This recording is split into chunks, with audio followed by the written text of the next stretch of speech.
গরম তেলের মধ্যে নারকেল দিন আর দেখুন কি হয়। অনেকেই জানে না গরম তেলের মধ্যে গোটা নারকেল দিলে কি হতে পারে। আজকে আপনাদেরকে নারকেলের এমন একটি ব্যবহার শেখাবো যা জানার পরে আপনি খুশি হয়ে যাবেন আর এটা ভেবে আফসোস করবেন কেন আপনি এটা আগে শিখেননি। তো আসেন আপনাকে জানিয়ে দিই এটা করার জন্য আপনাকে কি করতে হবে। সবার প্রথমে আমাদের একটা গোটা নারকেল গরম তেলে দিয়ে 2 থেকে 3 মিনিট ফ্রাই করে নিতে হবে। আপনারা হয়তো এতক্ষণে দেখেছেন আমরা নারকেলটাকে 2 থেকে 3 মিনিট ফ্রাই করে নিয়েছি। এরপরে এই নারকেলটাকে তেল থেকে তুলে একটি পানি ভর্তি সসপ্যানে দিয়ে দিব আর এটাকে কিছুক্ষণের জন্য পানির মধ্যে রেখে দিতে হবে। এরপর একটি প্যানের মধ্যে 1 টেবিল চামচ চিনি, 3 থেকে 4 পিস গুড় এবং সামান্য পানি দিয়ে এটাকে রান্না করতে হবে। এটা ততক্ষণ পর্যন্ত রান্না করতে হবে যতক্ষণ না গুড় আর চিনি গলে যায়। এটাকে একেবারে লালচে কালারে আনতে হবে। ততক্ষণে জানিয়ে দিন আপনি কোথা থেকে ভিডিওটি দেখছেন, যাতে পরের ভিডিওতে আপনাকে ধন্যবাদ জানাতে পারি। এই দেখুন আমাদের চিনি আর গুড় 2 থেকে 3 মিনিট গরম করার কারণে খুবই ভালোভাবে গলে গেছে। এবার এটাকে তুলে রেখে দিব। আর এদিকে যে আমরা নারকেল পানির মধ্যে রেখেছি সেটা ভালোভাবেই ঠান্ডা হয়ে গেছে।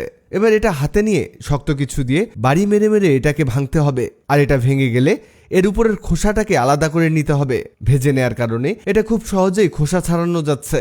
দেখুন যে কাজ করতে ঘন্টাখানেক সময় লাগতো সেটা এখন কয়েক সেকেন্ডে করা যাচ্ছে। এই দেখুন আমরা পুরো নারকেলের খোসা ছাড়িয়ে নিয়েছি। এরপরে এই নারকেলটাকে কাটতে হবে। এখানে আপনি যতটা ছোট পিস করে কাটতে পারেন ততই ভালো।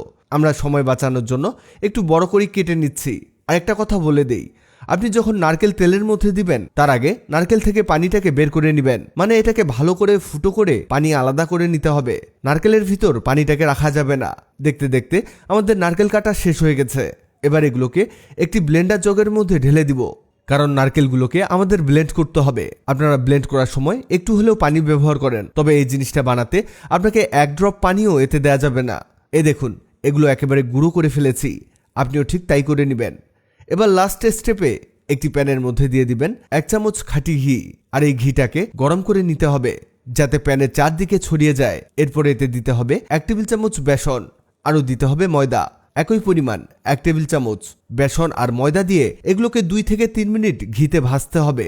এটাকে ততক্ষণ ভাজতে হবে যতক্ষণ না এটা ভাজা হয়ে হালকা লালচে কালারে চলে না আসে। আর এই মুহূর্তে চুলার হিট করে দিতে হবে মিডিয়াম টু লো। আপনারা দেখতেই পাচ্ছেন এটা কিছুটা লালচে হয়েছে। এবার এর মধ্যে দিয়ে দিব সেই ব্লেন্ড করে রাখা নারকেল গুঁড়োগুলোকে। এই জিনিসটা প্রত্যেকটা ঘরে ঘরে অনেক বেশি কাজে আসবে। আর এটা যারা জানেন না তারা তো এটা দেখে খুশি হয়ে যাবেন। এই নারকেল দিয়ে আবারও 2 থেকে 3 মিনিট ভেজে নিতে হবে।